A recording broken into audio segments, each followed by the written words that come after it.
নমস্কার বন্ধুরা, আশা করছি তোমরা সবাই ভালো আছো। আজকে আমি তোমাদের সাথে ক্রস স্টিচের একটি ফ্লাওয়ার ডিজাইন শেয়ার করব। আর তোমরা যদি আমার চ্যানেলটিতে নতুন হয়ে থাকো তাহলে অবশ্যই আমার চ্যানেলটিকে সাবস্ক্রাইব করো আর পাশে থাকা বেল বাটনটিকে প্রেস করো। তো চলো এবার আমরা ডিজাইনটি দেখে নেব। ফার্স্টে আমি একটি পিঙ্ক কালার উল নিয়ে নিয়েছি। এটি দিয়ে দেখো প্রথমে সেন্টারটি আমি তৈরি করব, যার জন্য তিনটে ক্রস স্টিচ আমি পাশাপাশি তৈরি করে নেব। তো তিনটে ক্রস স্টিচ কিন্তু তৈরি হয়ে গেল। এটি তৈরি করার পরে লাস্টে যেটি কমপ্লিট হলো তার উপরে আমি আরেকটি ক্রস স্টিচ তৈরি করব। তার উপরে দেখো 4 তুলছি আমি পাশাপাশি তিনটে ক্রস স্টিচের, অর্থাৎ এখানে আমি ওপরের লাইনে আবার তিনটে ক্রস স্টিচ তৈরি করে নিচ্ছি।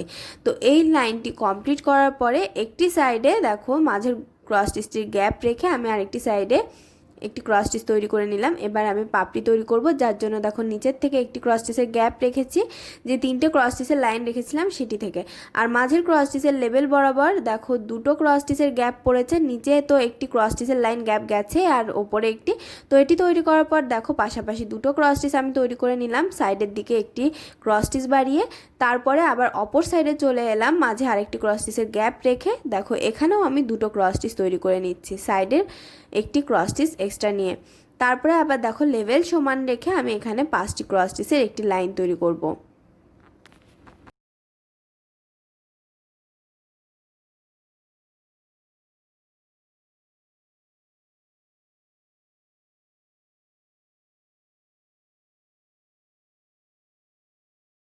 দেখো 5টি ক্রস স্টিচের একটি লাইন কিন্তু তৈরি হয়ে গেছে। এবার আমি 5টি ক্রস স্টিচের আরেকটি লাইন তৈরি করব, অর্থাৎ এখানে 5টি ক্রস স্টিচের মোট দুটো লাইন তৈরি হচ্ছে।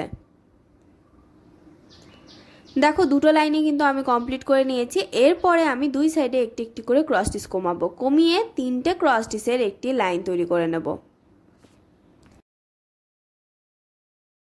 লাইনটি তৈরি করার পরে দুই সাইডে একটি একটি করে ক্রস স্টিচ কমিয়ে আমি মাঝে সেন্টার বরাবর আরেকটি ক্রস স্টিচ তৈরি করে নিলাম। এবার আমি আরও তিনটে পাপড়ি তৈরি করে নেব।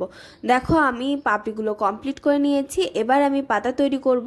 আর প্রথমে দেখো মাঝে যে অংশটুকু গ্যাপ আছে সেখানে আমি সেখানে আমি এখানে টিয়া রঙের উল দিয়ে কমপ্লিট করে নিলাম। কমপ্লিট করার পরে কৌণিক বরাবর আমি ক্রস স্টিচ তুলছি।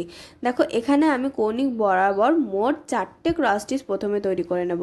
একটি ক্রস স্টিচ তৈরি হয়ে গেল। এবার 2 নম্বর ক্রস স্টিচটি তৈরি করার পরে আমি 3 নম্বরে যাব। 3 নম্বর ক্রস স্টিচটি কমপ্লিট করার পরে আমি 4 নম্বর ক্রস স্টিচটিও কমপ্লিট করে নেব। দেখো 4 নম্বর ক্রস স্টিচটি কমপ্লিট হয়ে গেল। এবার 5 নম্বর ক্রস স্টিচে গিয়ে কোনাকুনি বরাবর তার পাশাপাশি আমি 3টে ক্রস স্টিচের একটি লাইন তৈরি করব। দেখো এখানে কিন্তু 3টে ক্রস স্টিচের একটি লাইন তৈরি হচ্ছে। তো এই লাইনটি তৈরি করার পরে আমি এই যে 5 নম্বর ক্রস স্টিচটি আছে তার অপর সাইডের দিকের থেকে দেখো এখানে আরও দুটো ক্রস স্টিচ আমি তৈরি করে নেব। এখানে আমি উল্টো দিক থেকে একটি ভি শেপ তৈরি করে নিয়েছি। তোমরা যারা আমার চ্যানেলে ভিডিও প্রায়ই দেখো তারা দেখবে আমি বেশিরভাগ সময় অন্য দিকে ভি শেপ তৈরি করি। তো এবার আমি উল্টো দিকে ভি শেপ তৈরি করে নিলাম। তো এটি তৈরি করার পরে আমি আবার কৌণিক বরাবর ঘরে যাব। এখানে আমি লম্ব বরাবর দুটো ক্রস স্টিচ প্রথমে তৈরি করে নেব। দেখো একটি ক্রস স্টিচ তৈরি হলো, এর ওপরে আমি আরেকটি ক্রস স্টিচ তৈরি করছি লেভেল সমান রেখে। তারপরে আবার সাইডের লাইনে গিয়ে আমি আরও দুটো ক্রস স্টিচের একটি লাইন তৈরি করব। দেখো একটি ক্রস স্টিচ তৈরি হয়ে গেল। সেমভাবে আমি সব দিকে লেভেল সমান রাখছি। দেখো একটি বক্স কিন্তু তৈরি হয়ে যাচ্ছে আরেকটি ক্রস স্টিচ তৈরি করার ফলে। তো এই ডিজাইনটি আমি ফুলটির চারপাশে তৈরি করে নেব। দেখো পুরোটা ফুল কিন্তু কমপ্লিট করে নিয়েছি। আর ডিজাইনটি তোমাদের কেমন লেগেছে কমেন্ট বক্সে জানাতে ভুলবে না। আর ভিডিওটি ভালো লাগলে লাইক শেয়ার করবে এবং অবশ্যই আমার চ্যানেলটিকে সাবস্ক্রাইব করবে। টাটা।